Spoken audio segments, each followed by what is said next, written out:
തമിഴ്നാട് ഗൂഡല്ലൂരിൽ കാട്ടാനാക്രമണത്തിൽ 14 വയസ്സുകാരന് ദാരുണാന്ത്യം. രാത്രി 8 മണിയോടെയായിരുന്നു ആക്രമണം. ടൗണിൽ നിന്ന് വീട്ടിലേക്ക് മടങ്ങുന്നതിനിടെയാണ് കാട്ടാനാക്രമണം ഉണ്ടായത്. ദീപക് മോഹൻ വിവരങ്ങളുമായി ചേരുകയാണ്. ദീപക്, എവിടെ വെച്ചാണ് ആക്രമണം ഉണ്ടായത്? ഈ കുഞ്ഞിനൊപ്പം രക്ഷിതാക്കൾ ഉണ്ടായിരുന്നോ? എന്താണ് സംഭവം?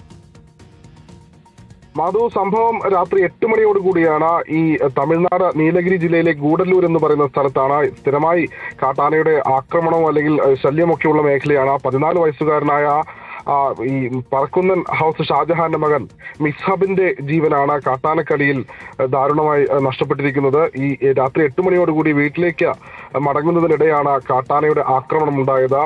ഈ പാക്കണ എന്ന് പറയുന്ന സ്ഥലത്ത് മുൻപും കാട്ടാനയുടെ സാന്നിധ്യം ഉള്ള സ്ഥലമാണ്. ആ മേഖലയിലൊക്കെ ജനവാസ മേഖലയിൽ കാട്ടാനകൾ ഇറങ്ങി സ്ഥിരമായി കൃഷി നശിപ്പിക്കുന്ന മേഖലയാണ്. ആ ഒരു മേഖലയിലാണ് ഇത്തരത്തിലൊരു ദാരുണ സംഭവം ഉണ്ടായിരിക്കുന്നത്. ഈ മൃതദേഹം ഈ സംഭവ സ്ഥലത്ത് നിന്ന് ആശുപത്രിയിലേക്ക് മാറ്റാനുള്ള നടപടികൾ ഇപ്പോൾ പുരോഗമിച്ചുകൊണ്ടിരിക്കുകയാണ്. പ്രദേശവാസികളും അതുപോലെ തന്നെ ഗൂഡല്ലൂരിൽ നിന്നുള്ള പോലീസ് സംഘവും ഈ മേഖലയിൽ എത്തിയിട്ടുണ്ട്. പ്രദേശവാസികൾ ഉൾപ്പെടെയുള്ള ആളുകൾ ഇവിടെ നിന്ന് മൃതദേഹം ആശുപത്രിയിലേക്ക് കൊണ്ടുപോകാനുള്ള നടപടികൾ ഇപ്പോൾ പുരോഗമിച്ചുകൊണ്ടിരിക്കുകയാണ്.